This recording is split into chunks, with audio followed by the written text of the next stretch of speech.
Hello, everyone and everything. In this video, I'm going to be talking about Roman medicine and philosophy. Now, Roman medicine was a very simple form of medicine. However, there was cures available for various kinds of illnesses, headaches. Surgery was commonly practiced in Rome, you know. And in Rome, instead of anesthesia, there would be some pain killing herbs that would be used in times of Roman surgery. One of them, for example, would be opium. That would be shipped from maybe provinces that are more towards the south, you know. Also, sometimes to kill the pain during surgery by a Roman doctor, sometimes people would drink wine with some kind of a painkiller herb that desensitizes all pain signals. So that was a kind of ancient form of anesthesia that, yes, you would be aware, you would still be awake, but as the doctor is performing surgery on you, you're still aware that somebody is trying to remove, I don't know, maybe a piece of metal from your rib cage or something. So Roman medicine was simplistic yet effective. Okay. Look, just like you have in the in pharmacy, you have, let's say, aspirin or Advil or paracetamol or these headache killing pills. In Rome, you also had various herbs. There was knowledge on how to use certain herbs to kill pain signals so that you don't feel the headache if it was getting too much for you, the migraines. So this knowledge was there. Also, surgery, surgical instruments, all of the medical equipment that you see used today is actually very similar. Scalpels and scissors was all used in Roman medicine and surgery.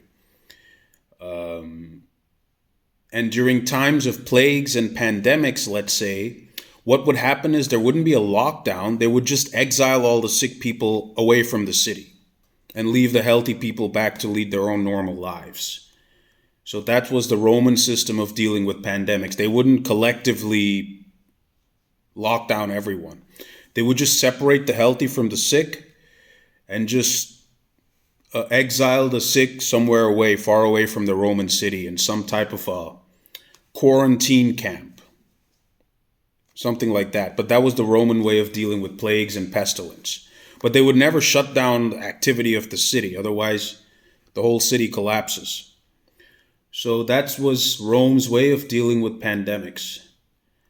There was also hospitals in Rome, okay? And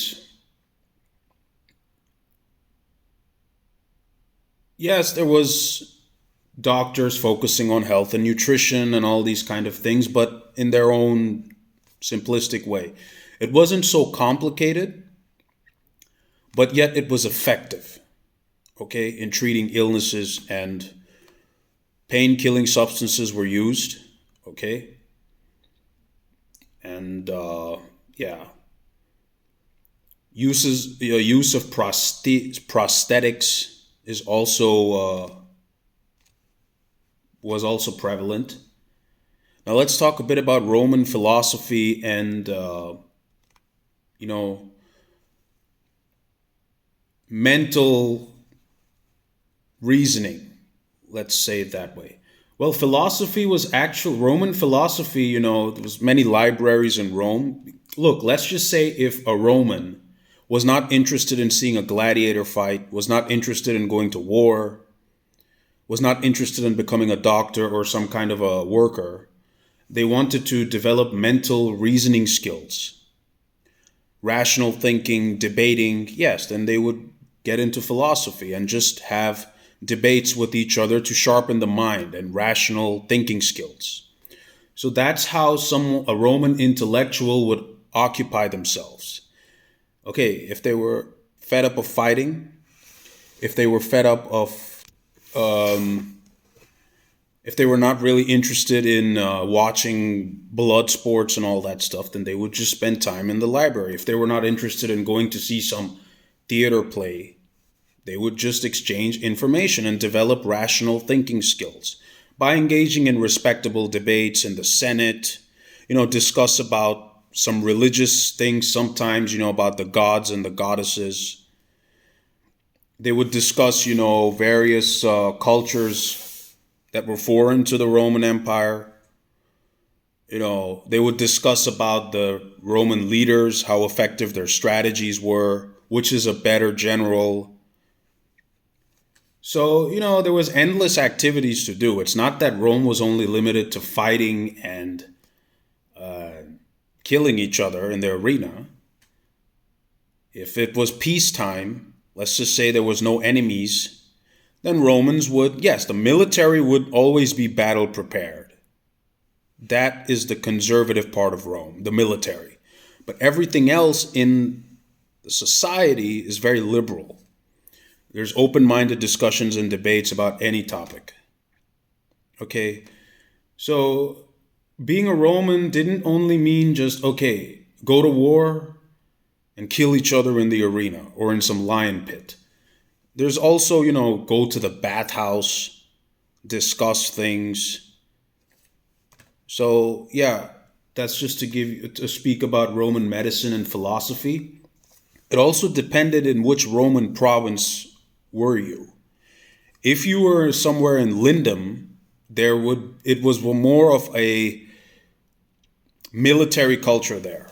Let's say in a Roman province of Lindum or Londonium, because of the enemies of Rome there, the invasions from the north. But let's just say if you went to a more peaceful province, let's say Rome itself or nearby cities, where there's not much invasions from the enemies of Rome, over there would be more cultural activities, philosophy, theater plays, bathhouses, just that kind of thing. Maybe the gladiator fights and the chariot races would be there for the entertainment of the people, but you get the idea. If it's a peaceful province where people are not paranoid about invasions, then yes, that city would have more cultural, philosophical activity. Okay? The education system would be better. Because in a province like Lindum, it would be more of a military-based education system, just because of the threats that city would always face. But in the peaceful provinces, yeah, there would be a more